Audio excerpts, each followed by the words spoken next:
kerja ke Amerika Serikat untuk menghadiri KTT khusus ASEAN Amerika Serikat.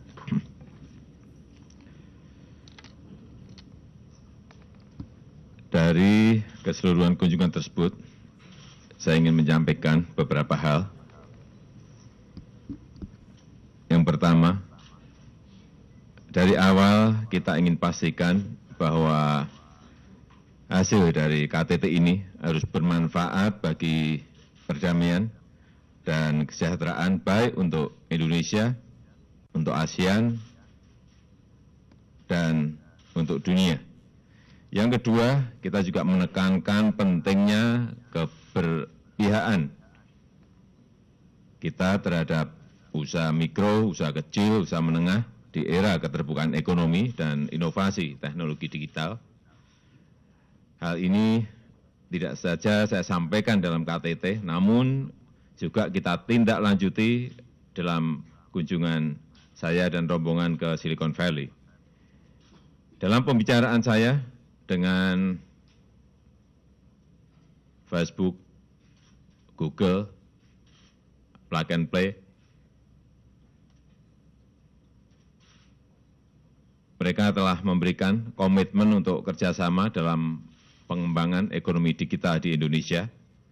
Dengan Google misalnya, terdapat komitmen pelatihan 1.000 teknopreneur sampai nanti tahun 2020, dan juga dengan perusahaan-perusahaan yang lain juga akan ditindaklanjuti seperti yang diberikan komitmen Google terhadap kita.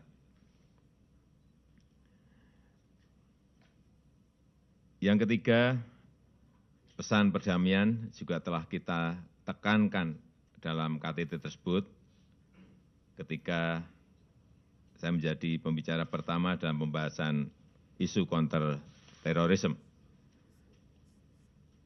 Pesan damai ini juga kita tindak lanjuti pada saat kunjungan ke Silicon Valley.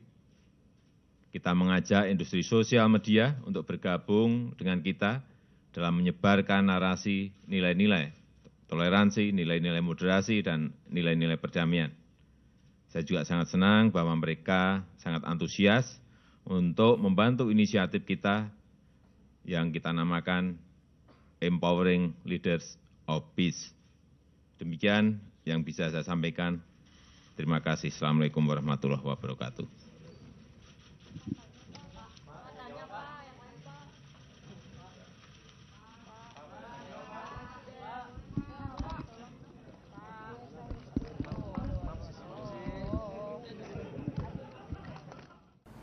Presiden Joko Widodo tiba di tanah air setelah kunjungan kenegaraan di Amerika Serikat. Sudah ada reporter Mario Delima dan Satria Eko Atmojo dari Istana Negara Jakarta Pusat untuk melaporkan mengenai hal ini.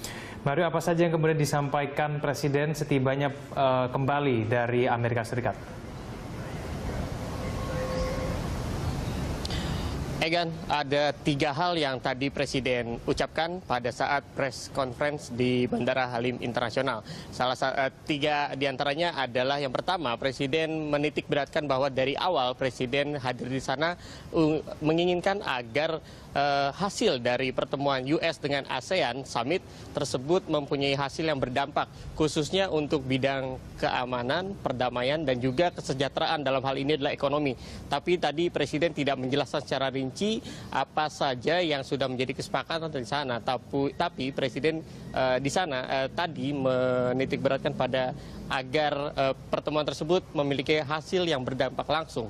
Dan yang kedua yang bisa disampaikan adalah Presiden tadi juga dalam pembicaraan ekonomi di sana menitik beratkan pada kerjasama ekonomi, ya khususnya mikro, menengah, dan juga kecil. Di situ Presiden juga memberikan ide bahwa memasuki era digital, yaitu era yang memasuki era yang cepat, maka ekonomi harus mengikuti dan juga menjadi eco-digital friendly. Dalam hal itu tadi Presiden tidak hanya wacana, ia juga berkunjung ke Silicon Valley untuk bertemu langsung dengan para pimpinan dari Silicon Valley di antara lain adalah dari pimpinan Facebook, Twitter, Plug and Play, dan juga Google. Dan di sana Presiden juga mendapatkan komitmen ya dari salah satunya dari Google bahwa nanti dari Indonesia akan dikirim 1.000 orang sampai tahun 2020 agar belajar di sana untuk mempelajari bagaimana menjadi entrepreneur digital yang baik. Dan juga yang ketiga adalah tadi Presiden sempat mengatakan dan yang paling penting di sana adalah Presiden menjadi pembicara utama untuk perdamaian untuk US dan juga ASEAN. Presiden menyatakan bahwa dalam hubungan tersebut Presiden mengatakan perdamaian bukan hanya harus dilakukan dalam pertemuan itu, tapi juga dia melakukan tindakan langsung, yaitu mengunjungi yang tadi saya sebut Facebook, Twitter, Plug and Play, dan juga Google. Dan di sana ia menyebarkan sebuah prinsip yang diinisiasi oleh pemerintah, yaitu yang dinamakan Empowering Leaders of Peace. Dan di sana menurut kabar juga Presiden mendapatkan komitmen dari para pimpinan perusahaan digital tersebut. Egan.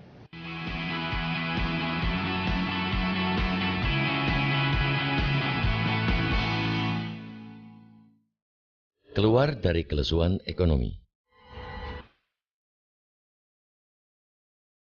Sesuai dengan ritual tahunan, pemerintah dan DPR akan segera memasuki proses pembahasan anggaran pendapatan dan belanja negara atau APBN perubahan.